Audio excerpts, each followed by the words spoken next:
udah capek-capek ngomong bahasa Arab, ngomong bahasa Inggris, campur-campur. Mikir ya. Ya kirain karena pakai masker kan. Iya. Kirain mah orang Bangladesh, Pakistan, itu India gitu.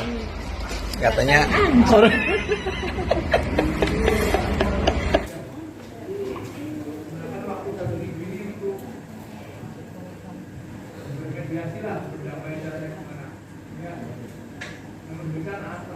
kesannya, masa depannya kayak apa, mau seperti bagaimana, definisiin aja.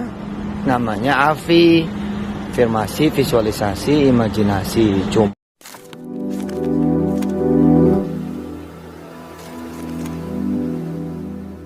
Assalamualaikum warahmatullahi wabarakatuh. Welcome back to my channel Ted Gibri. Ya teman-teman, kita ngomongin Yusuf Mansur yang sedang umroh. Nah dia kan kayak pamer, ya bahasanya kayak gini, afirmasi, terus ya kayak gitulah bahasa-bahasa yang sering digunakan, biasanya digunakan pada motivator-motivator MLM. Itu biasanya kayak gitu ya, termasuk yang jual-jual kayak gitulah, yang buat bensin gitu. Ini saya nggak ngomongin bisnis masing-masing orang ya, itu biasa aja. Ini cuma penggunaan bahasa itu sering digunakan untuk para pembisnis MLM. Nah, teman-teman, di sini saya baca berita ya tentang umroh dan kaitannya dengan ketidakhadiran Yusuf Mansur di sidang putusan itu ya. Cuma dibatalkan sih, bukan dibatalkan, sidangnya diundur gitu, bacaan pemutusannya. Oke teman-teman, saya bacakan dulu dan nanti lihat bagaimana sih gitu ya. Intinya kita baca dulu ya. Tak hadiri sidang gugatan Wan Prestasi Rp 785 juta Ustadz Yusuf Mansur umroh. Ini bacanya ya. Jakarta, Ustadz Yusuf Mansur tak menghadiri sidang putusan kasus Wan Prestasi di Pengadilan Negeri Tangerang. Hanya terlihat kuasa hukum Muhammad Fadi yang hadir dalam persidangan yang pembacanya putusannya ditunda hingga 1 Desember 2022 mendatang. Adapun alasan ketidakhadiran Ustadz Yusuf Mansur dalam sidang hari ini karena ayah 5 anak itu tengah melaksanakan ibadah umroh. Nah, sidang umroh ya. Ustadz lagi umroh, kata Muhammad Fadi.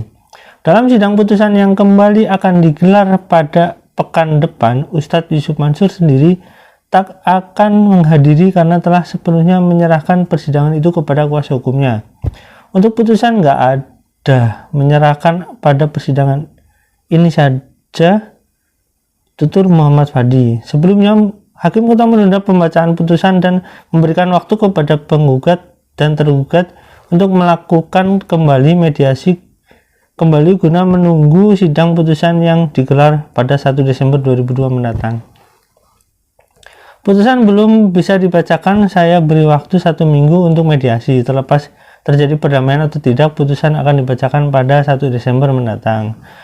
Kayak Halim, ketua dalam ruang sidang Pengadilan Negeri Tangerang. Sekedar informasi, kasus ini bermula dari Ustadz Yusuf Mansur yang memberikan penawaran bisnis kepada para jamaah terkait investasi hotel dan apartemen di kawasan Tangerang. Namun karena bisnis mengalami kendala, dia mengaku telah mengembalikan dana kepada para investor, tetapi 12 orang penggugat mengaku bahwa mereka belum menerima haknya tersebut. Atas dasar tersebut, pimpinan Pondok Pesantren Darul Quran ini digugat ke Pengadilan Negeri Tangerang atas dugaan Wan Prestasi terhadap 12 orang senilai 785 juta. Gugatan ini terdaftar dengan nomor bla bla bla 10 Desember 2021. Tepatnya ini udah hampir 1 tahun ya. Bentar lagi masuk bulan Desember. Nah, sekarang tanggal 28. Nah, oke teman-teman, kita sebelum memberikan komentar ya sebaiknya kita lihat video deh. Karena apa? Di sini ada status Yusuf Mansur sih, katanya selalu didoain buat semua agar bisa haji dan umroh dan bisa mengumrohkan yang lain. Ya, gitu ya. Nah, di sini ada video lagi. Nih, kita lihat dulu. launch bola.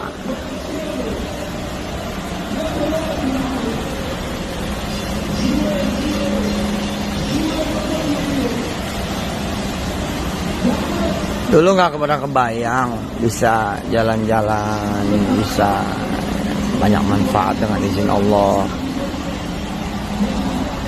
Nggak kebayang gitu. Sampai ngebayangin sendiri gitu. Jadi ya hak semua orang itu loh ngebayangin kesuksesannya, masa depannya kayak apa, mau seperti bagaimana. Definisiin aja. Namanya afirmasi, visualisasi, imajinasi. Cuman biar dia jadi ibadah dan jadi amal soleh, bawa kepada doa. Itu aja sih sebenarnya. Bawa pada sholawat gitu. Sholawat ala Nabi. Oke, itu ya teman-teman, itu AFI katanya. Afirmasi, visualisasi, imajinasi. Oke, itu biasanya digunakan oleh para motivator MLM yang selalu menceritakan gitu. Biasanya mereka menggugah kayak gitulah intinya. Biasanya kayak gitu. Ini nggak ngebahas tentang MLM orang lain ya.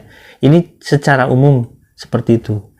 Jadi saya bukan pengguna bahasa itu ya, karena secara prinsip ya orang itu kalau berdoa itu meminta hal yang terbaik, itu bukan berarti kita bisa nginep di hotel besar atau bagaimana, tapi kebahagiaan itu kan nggak harus dinilai dari itu gitu. Kayak kita lihat dulu ya teman-teman, ada satu video lagi yang berkaitan dengan ini ya. Dulu saya sering ngeliatin gambar-gambar hotel, berbagai hotel di Indonesia dan di mancanegara dengan berbagai media zaman dulu ya. Belum ada internet, kayak apa tahu, belum ada YouTube, Instagram. Ya, lewat majalah-majalah dalam dan luar negeri yang bekas-bekas, saya ke Senen apa segala macem gitu, sambil naik motor berangkat sana berangkat sini, terus sambil sholawat itu. Ya maksudnya sholawat di tempat sambil ngeliatin apa yang dilihat, sambil dengar apa yang didengar, terus doa-doa deh. Dan dia kejadian gitu, Masya Allah, Alhamdulillah. Tiru aja deh apa yang dilihat, apa yang didengar, terus kita berselawat gitu. Jadi doa. Oke, teman-teman. Jadi gitu ya. Jadi nyolawatin sesuatu itu sebenarnya ya itulah. Ya saya nggak tahu sih. Yang jelas kembali lagi kepada diri kita. Kalau sebenarnya sih kalau cuma ke hotel kayak gitu nggak perlu dipamerin gitu ya.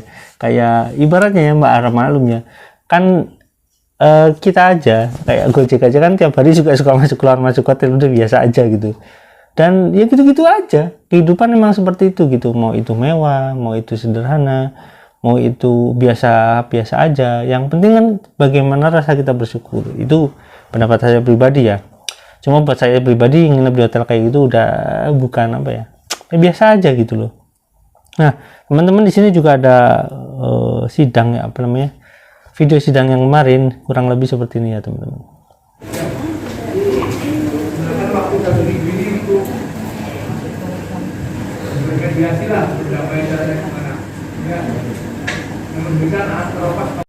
Oke gitu ya teman-teman intinya. Jadi saya akan memberikan pendapat ini pure murni pendapat saya. Kenapa? Ya karena nggak ada dalam konteks ini ya, nggak ada dalam teks di beritanya.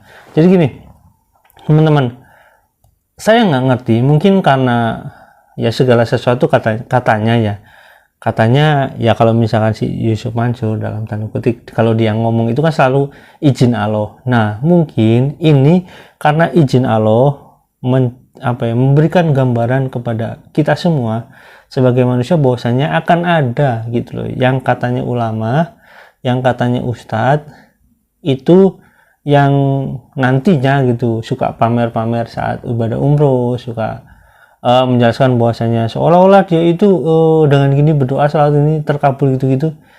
Di sisi lain itu ada karyawannya yang gajinya belum dibayar. Di sisi lain ada teman-teman investasi yang belum dibayar juga, sampai tanggal jatuh temponya belum dibayar juga, terus sebagai hasilnya nggak dibayar juga. Dan dia dengan bangganya menceritakan bahwasanya dia bla bla bla bla seperti itu. Terus dengan gayanya seperti itu, bahwasanya dia memberikan motivasi untuk seperti itu. Apakah hal ini menjadi contoh atau enggak, ya tergantung lagi kembali pada kita. Yang jelas kalau misalnya kita kembali kepada bahasa yang digunakan Yusuf Mansur, ini semua karena izin Allah, ya berarti kita bisa melihat sosok orang yang katanya mengaku ustadz ini, misalkan ya, orang yang mengaku ustadz ini dalam tanda kutip ini, yang pamer-pamer ini, ternyata di belakangnya banyak masalah gitu. Dan sebagai seorang muslim, saya nggak ngomongin ustadz yang saya tulis tadi atau misalkan yang saya ulas tadi, nggak ngomong itu. Saya sebagai pribadi misalkan ya, kalau misalkan saya punya hutang terus berangkat umroh, ini umroh kan bisa dadakannya, berangkat umroh karena hutangnya udah lama sekali. Ya secara pribadi sebenarnya lebih baik bayar hutang itu dulu daripada umroh. Karena apa? Kewajiban umrohnya, bukan ya, umrohnya kan kewajibannya itu kalau misalkan kita udah mampu gitu ya. Tapi kewajiban bayar hutangnya nilainya itu lebih tinggi daripada kewajiban umrohnya. Karena apa? Itu berkaitan dengan ya hutang piutang. Dimana utang piutang itu kalau utangnya nggak lunas, itu akan menjadi sangkutan pada saat kita meninggal. Ini saya pribadi ya, jadi lebih baik saya bayar utang. Bagaimana kalau misalkan nanti saya naik pesawat itu tiba-tiba pesawatnya ya, mohon maaf ya, pesawatnya itu misalkan jatuh gitu dan meninggal, hutangnya akan tertinggal dan nggak dibayar. Umrohnya bagus, niat umrohnya bagus, perginya bagus, tapi hutangnya ditinggal. Dan alhasil nanti pada saat ya mohon maaf ya, misalkan di akhirat itu ditimbang, ternyata timbangannya itu amalnya besar, tapi akan apa ya, akan jatuh itu, akan bangkrut hanya dengan gara-gara hutang yang sudah bertahun-tahun nggak dibayar. Situ ya teman-teman ya, menurut saya pribadi lebih baik bayar hutang deh. Dan ya sebenarnya mohon maaf ya, ini kalau misalkan itu ada tetangga saya yang punya, kadang-kadang gini, ini contoh ya teman-teman, ini cuma sekedar curhat gitu loh ya. Jadi misalkan ada teman yang suka pamer rumahnya besar gitu ya, punya mobil besar, tapi misalkan mohon maaf ya, kalau misalkan SK kerjanya itu ada di bank, hutang, dan sebenarnya secara hati nurani itu dia itu pamernya itu terbebani dengan hutang dia. Jadi tiap bulan itu, tiap waktu itu, ini gimana saya bayar bulan depannya, ini gimana buat makannya, ini gimana apanya gitu, gimana nanti kalau misalkan buat bayar sekolah anaknya, sementara hutangnya masih banyak karena buat beli ini, buat beli itu. Nah sama aja ketika orang yang menawarkan investasi itu hutangnya nggak dibayarkan dengan baik, tapi dia berani jalan-jalan. Saya yakin walaupun misalkan ya orang itu, saya nggak ngomongin yang nggak nyebutin nama ya, walaupun orang itu ada dimanapun dia berada, mau dia ada di tanah suci, mau dia itu berada di Madinah yang misalkan di dalam masjidnya atau di Masjidil Haram, saya yakin hatinya itu nggak bisa tenang kalau misalkan ya ada beban hutang yang memang seharusnya wajib dibayar dengan segera. Oke, gitu ya teman-teman. Terima kasih. Jangan lupa like, subscribe, dan komen. Jangan lupa juga share. Wassalamualaikum warahmatullahi wabarakatuh. Bye.